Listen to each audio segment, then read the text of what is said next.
What's happening, y'all? We're about to talk about using the colon operator to address arrays. In previous videos, we've seen the idea that the colon operator in MATLAB is a powerful way to create special vectors.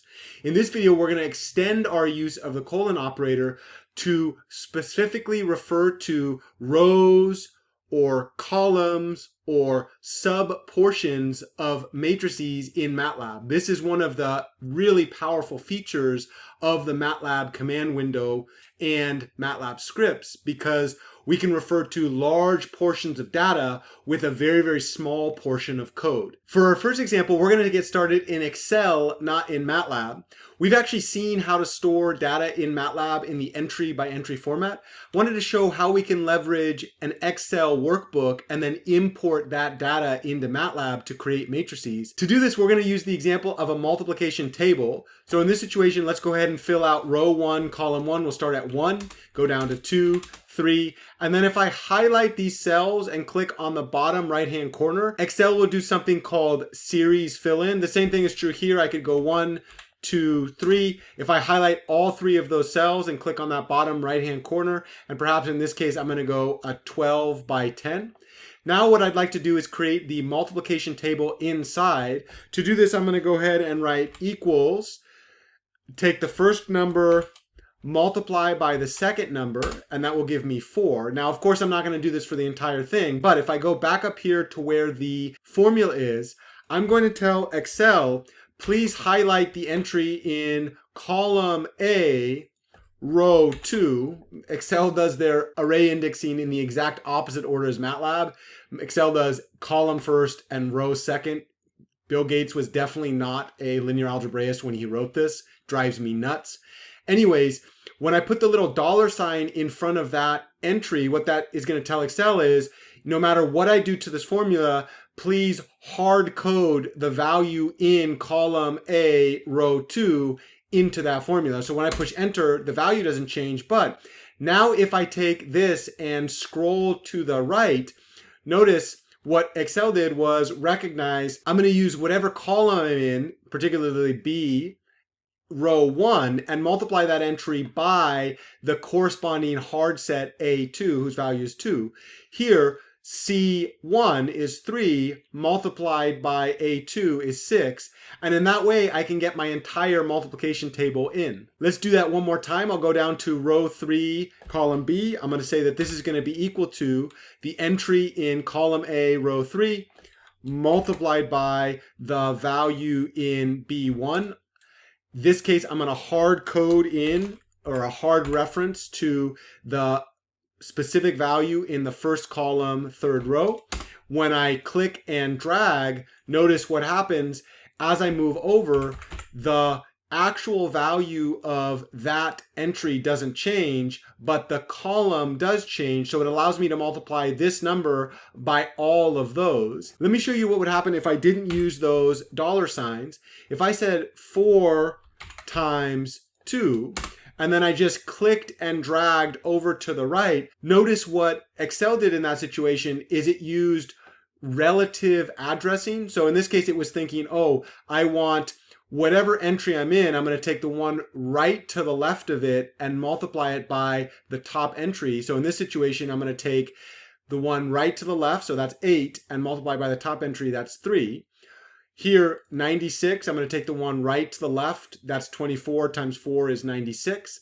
But that's not what I want. What I want to do is take the top entry along row 1 and multiply by the actual entry right here. The moment that I do that and re-click it, I have a hard reference, and that allows me to get my entire multiplication table. Here I fast forward and I've actually done that for the entire matrix that I have. In this situation, this is a 12 by 10 matrix. Notice I'm using Excel functionality to define the entries of a matrix that I'm going to import into MATLAB. To do that, I'm going to save this as a CSV file. Remember, CSV is comma separated variables. I'm going to call this matrix multiplication table. Of course, I have to make sure that I'm saving it in the right file. So I save it in the folder associated with this video and push enter. Now that I'm in MATLAB, I will check that my current folder is in the appropriate location. I have already navigated to the folder where that file is saved. Notice malt_table.csv is there. What we're going to do in this situation is actually use a MATLAB function called read matrix. And in the inside, we're going to type a string. The string in this case is going to be multiplication table.csv. To do that, I just typed in mu and then put tab. MATLAB doesn't use capital letters for the start of its internally defined files. So the fact that I used a capital letter here and then I push tab, MATLAB will automatically populate the rest of that with all possible values of mu. In this case, there's only one.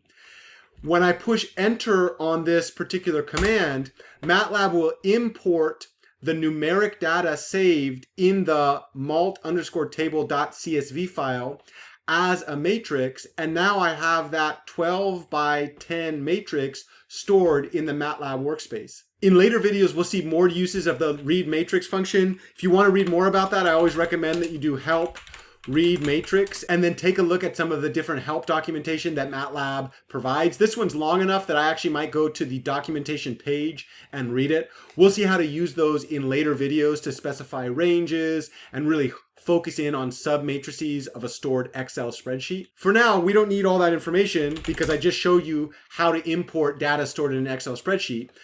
Right now, what I'd like to do is actually check that this matrix is stored. Let's go ahead and clear all my variables and clear my command window. We'll push up to run this one more time. So I'm going to store A as the matrix stored in that multiplication file. Now that I have this matrix stored, we're going to use the data entries in this matrix to explore what we call colon notation for array addressing. We've already seen a very, very good way of addressing individual elements. Specifically, if I wanted to go to row 10, column 5, I could write A, left parentheses, right parentheses, row 10, column 5. Well, of course, we know that's going to be 10 times 5, which is 50. If I push enter, that's exactly what MATLAB stores. But a question that we are going to have very often is, what if I wanted to refer to entire columns or entire rows in a matrix? To do that, we're going to use something called colon notation. Here on screen, you see a synopsis of what we mean by colon notation. Specifically, if we have an m by n matrix, and we're looking to refer to one of the columns of that matrix, we're going to do so using colon notation. We'll see this in 3 separate contexts.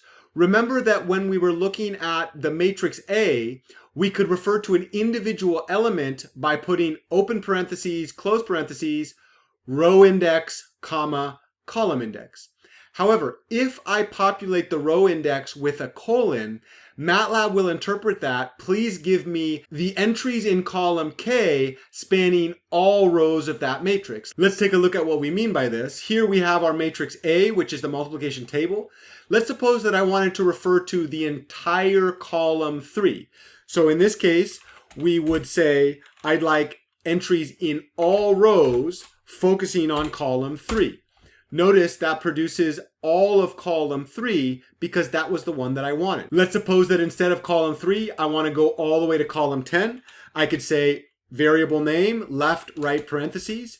In the first argument, I'm going to type which rows I want to refer to. I know exactly which rows I want to refer to, which is all of them. And then in this case, I want to go over to column 10. MATLAB reads this command as take the matrix A and print for me or refer to every single row in the 10th column.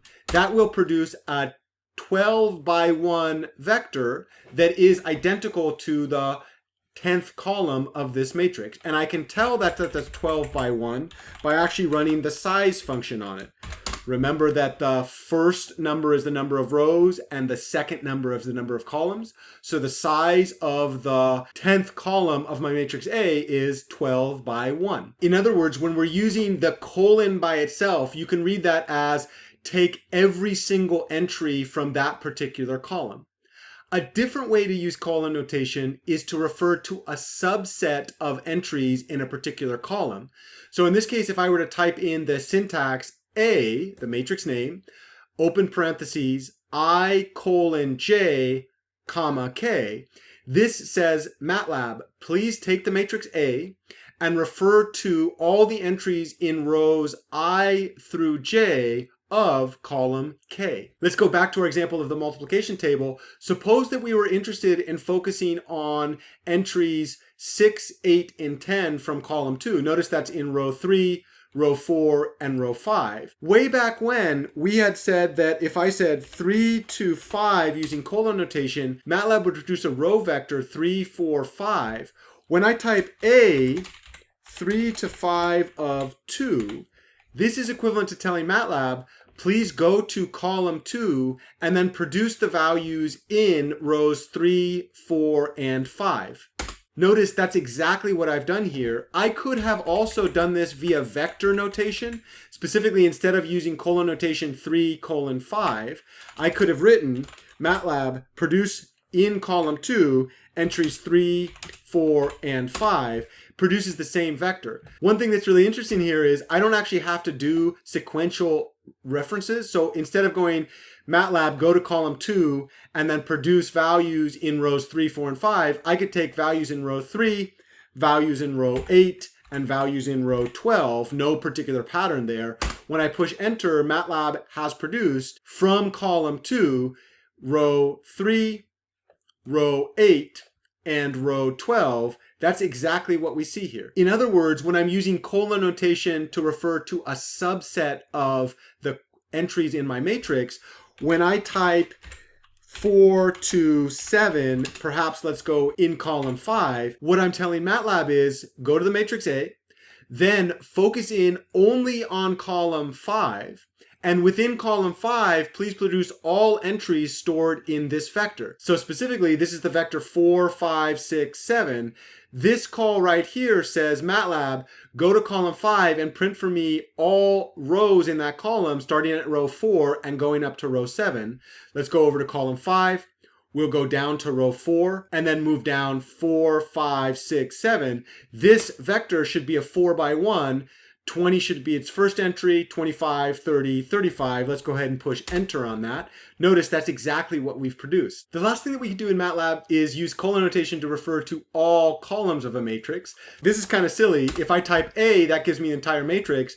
I could also tell MATLAB, produce for me all entries in all rows and all columns. That's going to give me my entire matrix. That's kind of overkill in the sense that I'm using colon notation to say take all rows.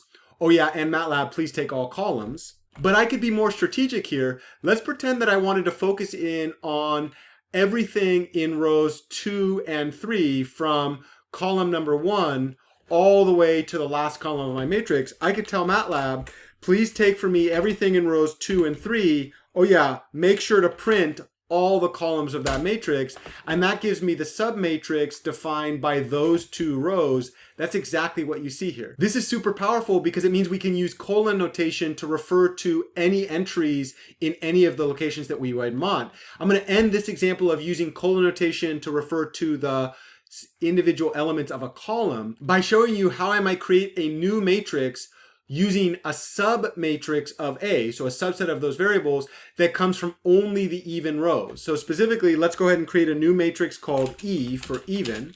And this will happen from going from 2 all the way up to 12, but we're going to do that in increments of 2.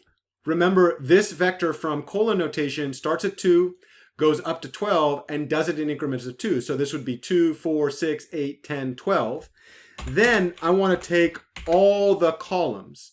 So claim this is going to take row 2, then it's going to take row 4, then row 6, row 8, row 10, row 12, and it will go all the way through the columns. So this should be a 6 by 10 matrix. Let's go ahead and enter that. I can check that that is indeed a 6 by 10 by just typing in the size of E, and notice MATLAB tells me there are 6 rows and 10 columns. I can also refer to individual columns of my matrix A by simply pulling off the appropriate column. So in this case, I said, let A sub 1 or A1 be equal to the matrix A, all the rows but the first column. And notice that's exactly what I've picked off here.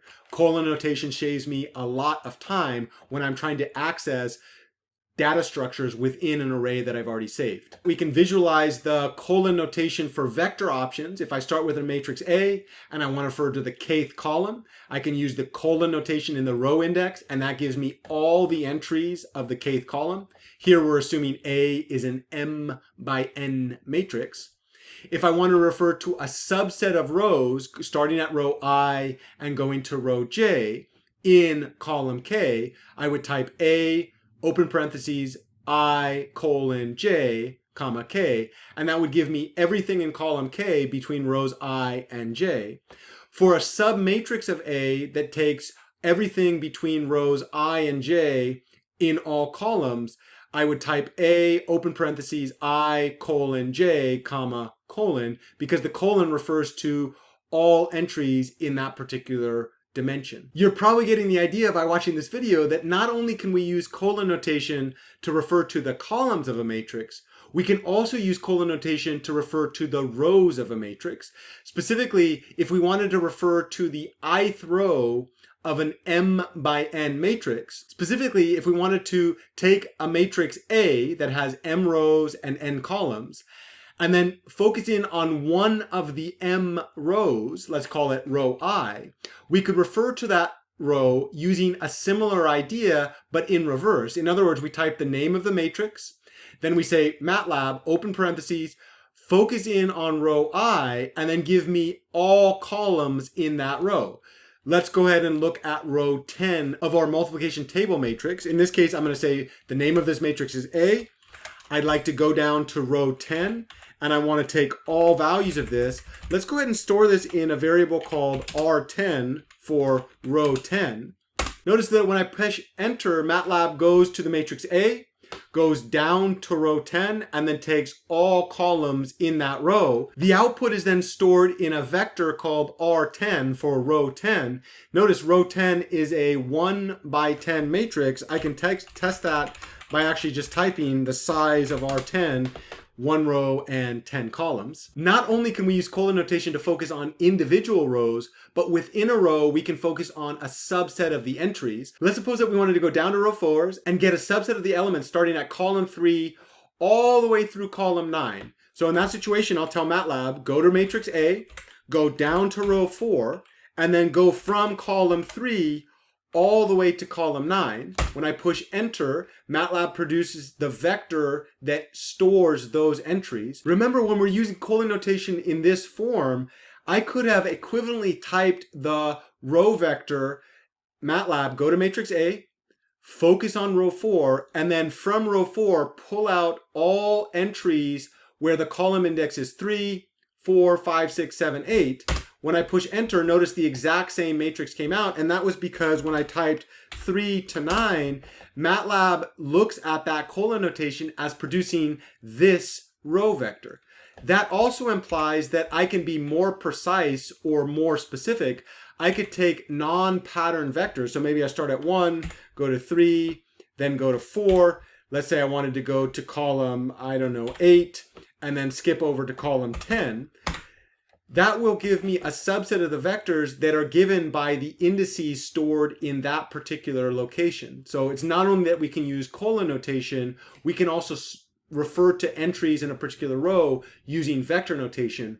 Colon notation is a fast way to do that because we've seen in previous videos, I can produce vectors using colons quite quickly. The last thing that we can use using colon notation is look at subsets of columns, but across all rows. In other words, let's say that I wanted to read from this matrix, what happens when I multiply the number 4 and the number 5 by the numbers 1, 2, all the way to 12? Well, in order to get that, I would tell MATLAB, please give me all rows, and then between columns 4 and 5, focus in on those. Now I know 4 times 1 is 4, 4 times 2 is 8, 4 times 3 is 12, all the way down to 4 times 12 is 48. Similarly, 5 times 1 is 5, all the way to 5 times 12 is 60. I've now focused in on a subset of those entries. For you astute viewers, you probably realize that I can use colon notation to actually refer to sub-matrices or smaller portions of a matrix. For example, I could ask myself the question, what happens when I multiply 4s and 5s by each other? I could go down to rows 4 through 5, columns 4 through 5. That gives me the submatrix that is stored right in this area. 4 times 4 is 16, 4 times 5 is 20, 5 times 4 is 20, 5 times 5 is 25. That's the exact submatrix I have. I could ask the same question if I wanted to know what happens when I multiply 6 and 7 by 9 and 10. That would give me my submatrix in rows 6 and 7, 9 and 10. That's exactly the one that we see here, 54, 63, 60, and 70. Not only can we use colon notation for matrices, we can also use colon notation for vectors.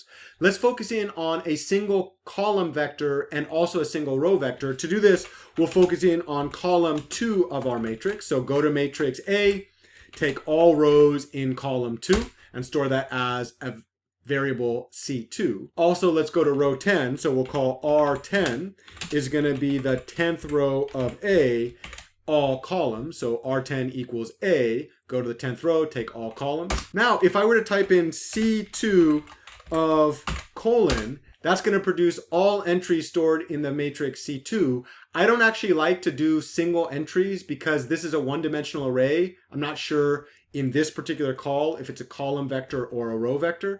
So instead, what I might do is type in C2 colon comma 1. The fact that it's a lowercase letter, that tells me that this is probably a vector. And then the moment I see a colon in the first one and a 1 in a second one, that immediately tells me this is probably a column vector. When I push enter on that, that's exactly what I see. That is a column vector. If I wanted to focus on a subset of those entries, let's say that I wanted to get every other entry. So I know I can start at 1, go up by 2s, and then end at 11, let's say. That will give me the odd index row vector entry of that particular column. Notice I can do the same thing with my row vector. So go to row vector called R10, first row, and then take all columns. I do want to call this out. If I simply use the colon notation on that, this vector is a 1 by 10, but check out what happens if I just type in colon notation. It will produce a column vector. This goes back to a tradition in linear algebra of preferring column vectors. So if it's the case that I want this thing to be a row vector, I actually have to write the proper dimensions. Of course, I could take a subset of those entries. Let's say I wanted the entries in columns 2, 5, 9, and 10. When I push enter, this will give me those columns, which is exactly what we've seen. Last thing that I want to show you is that we can actually be pretty creative in how we use colon notation and vector array indexing. So let's pretend that we wanted to take a kind of an odd selection. So we'll go to the matrix A, then I want to go to rows 1, then I'm going to go rows 3 through 5, then I'm going to take row 7, then I'm going to go rows 8 through 12, but I'm going to go up by 2, so this would be 8, 10, and 12. And then similarly in columns, I'm going to start with column 2, then I'll go from columns 4 through 7, and I'll go up by 1s, and then finally I'm going to finish with columns 10. This will give me the subset of A, including rows 1, 3, 4, 5, 7, 8, 10, and 12, and then columns 2, 4, 5, 6, 7, and 10. That matrix that you see produced comes from taking the submatrices in those. When you're looking at the code, the row vector array seen in the first entry there actually gives this one. So this is telling MATLAB, go to the matrix A and then look at rows 1, 3, 4, 5, 7, 8, 10, 12, which is exactly what we said, and take all entries in those rows that are indexed by the columns 2, 4, 5, 6, 7, 10. That's what we see here. That brings us to the end of this video. The community challenge here is going to be focused on why colon notation is helpful. So in the comment section below, post your ideas about why colon notation is useful. It may be the case that you're not going to have a compelling answer to this particular question until after you use MATLAB for a while. I can tell you right now that I actually didn't have a sense of how powerful colon notation was until I was trying to design my own algorithms. I used it in the context of something called the Arnaldi algorithm, or that's related to another algorithm called the Gram-Schmidt algorithm. There are many, many different ways to implement those. Colon notation allows me to do it quickly to check my work. We'll see that type of stuff later on in this course together. For now, just remember the question, why is colon notation helpful for array array addressing. As you find answers to that, come back to this video and post your ideas. Thank you so much for your attention. You're always welcome to post your questions. I'll see you in the next video.